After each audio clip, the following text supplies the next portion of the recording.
Hello and welcome to Exploring the Ink. Today we're going to be looking at a video and reacting to Jelly Roll's tattoos. So let's get into it.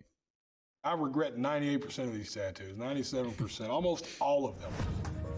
Like core philosophies I rooted my life in when I was 17. He And does now have at a 40, lot I'm of like, what the was I thinking? bad tattoos. I don't know. I hate them all. I don't know where to start. Maybe the baby smoking the blunt was a little excessive. You know what I'm saying? Maybe that was a Baby little bit smoking a much. blunt. A lot of these are cover-ups. The ones He that were kind of really looks bad like have already been the covered Baby up. Grinch. So this is the Nashville skyline. I got this to cover up. I had surviving the struggle, but we had forgot to put the T in it. So it said surviving the struggle. The struggle. Not spelled right tattoos are the First worst. tattoo I ever got is up here on this arm. It's this cross right here. This lady named Mama V was in my neighborhood. Her name was Veda Newcomb, and she passed away of AIDS when I was like 14. And I mean, got this that's a tattoo good when I was tattoo 14. in memory of somebody. I don't know if I really remember my first face tattoo. I know it's probably strange to say, but there's been so many now. But I'd say it's probably the little cross. You guys have a lot of face tattoos. I see it backwards in the mirror. So is this the eye with the little cross or no?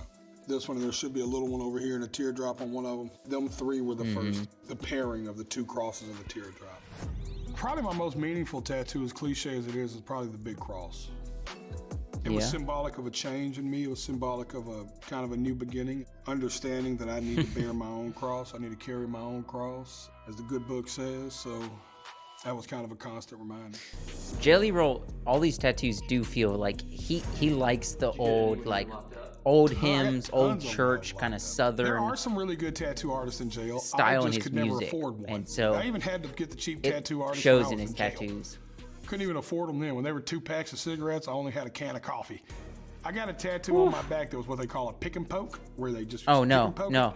It is Jesus on a cross. And let me tell you how bad it is. That the first time my wife see me without a shirt, she asked me that I have Elvis tattooed on my back. And I had to let her know, close, but not Elvis, it's Jesus. Very close. Well, Jesus. Music Man's really important to me, believe it or not. So my wife has Married a Music Man tattooed on her leg from the Elton John lyric. I realized that almost all of my tattoos represent who I was. None of them represent who I am. And quite a few years ago, I looked at my wife and I was like, I don't want to be bound to these old tattoos anymore. I want them to be reflective of who I am. And I was like, I think I'm going to put Music Man on my forehead. And my wife is just the perfect kind of person in my life to be like, go. that's crazy. I'm surprised he doesn't want to get rid of his face tattoos. My tattooing now is limited to cover-ups or tour tattoos. I'm a sucker for a tour tattoo or a group tattoo because I've got so many. If we're all in this room right now, that's fun. I've got a couple myself.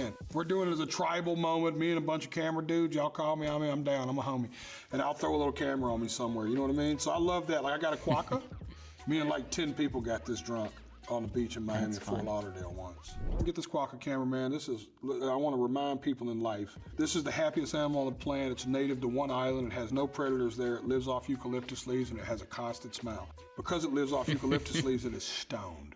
They're always high. And when life starts throwing me curveballs, I look down at my little quokka and I go, be a quokka. Be a quokka. That's my quokka. Which Jelly Roll's mostly sober. For first tattoos are, don't just think about what you're tattooing on your body, think about who is tattooing on your body.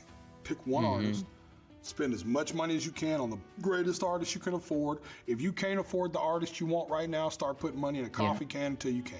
Do not cheap yourself.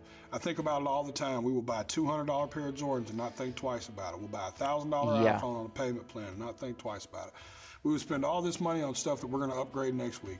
But as soon as a tattoo dude is like, I want $1,000 an hour, we're like, get away from me.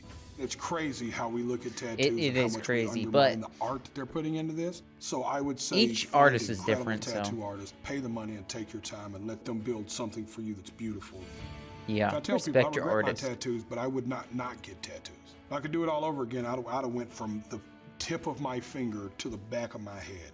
But I'd have got with the best artist on earth and took my time. That's cool.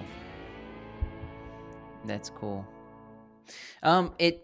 Clearly all his tattoos are more of a younger version of Jelly Roll, and so a lot of them are, like I said, I think Jelly Roll's mostly sober now, but even like he has this animal that kind of stays high all the time on his wrist, and it kinda shows where he's at in his life. Like, that was kind of a time in his life, he's not really there anymore, but they still tell a part of his life as a whole, and so they're interesting tattoos, and I think it's cool to hear the story of all of his ink.